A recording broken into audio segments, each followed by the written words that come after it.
நீங்கள் பார்த்துக் கொண்டிருப்பது உங்கள் விஜய். திவ்யா, ஹாய். என்ன சரோ? தேங்க்ஸ். எதுக்கு? என்னோட கவிதைகள் புக்கில் வர்றதுக்கு ஹெல்ப் பண்ணதுக்கு. அதான் காலைலே தேங்க்ஸ் சொல்லிட்டியே, அப்புறம் என்ன? இல்லை, உனக்கு தனியாக தேங்க்ஸ் சொல்லணும்னு தோணுச்சு, அதான். அப்புறம் இன்னொரு விஷயம் என்ன? சொன்னால் நீ தப்பாக எடுத்துக்கூடாது. என்னன்னு சொல்லு. இல்லை திவ்யா, நான் உன்னை ஹேட் பண்ணணும்னு இதை சொல்லலை. முதல்ல என்ன விஷயம் சொல்லு. ஹர்ட் ஆகுறேனா இல்லையான்னு அப்புறம் பார்ப்போம். இனிமேல் இந்த மாதிரி உதவியெல்லாம் எனக்கு பண்ணாத, ப்ளீஸ்.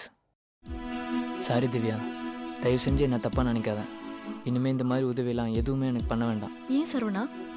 இல்லை திவ்யா, நான் என்ன தான் யோசிச்சு தள்ளி நின்னாலும் மனசு கேட்க மாட்டேங்குது. திரும்பவும் ஏதாவது சான்ஸ் கிடைச்சா மனசு பழைய மாதிரி ஆகிடுமோன்னு பயமாக இருக்குது. நேற்றெல்லாம் இந்த புத்தகத்தை வச்சுட்டு சந்தோஷமாக இருந்தேன். புக்கில் வந்து என்னோடய கவிதையை படிக்கிறப்போ எனக்கு உன்னோட ஞாபகமாகவே இருந்துச்சு. இது நல்லதில்லை திவ்யா. உன்னோட நோக்கம் எனக்கு புரியுது, ஆனால் அதை சரியாக ஏற்றுக்கிற மனப்பக்குவம் எனக்கு இருக்கா இல்லையான்னு தெரியல. அதனால் நாம் தள்ளியே இருப்போம் திவ்யா. சாரி, தப்பாக எடுத்துக்காத திவ்யா. உன்னை எனக்கு ரொம்ப பிடிக்கும். உன்னை மட்டும்தான் எனக்கு ரொம்ப பிடிக்கும்.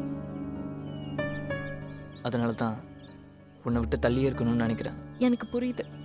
பழைய மாதிரி நம்ம பார்க்காமலையும் இருக்க வேண்டாம். இந்த மாதிரி நம்ம சேர்ந்து இருக்க வேண்டாம்.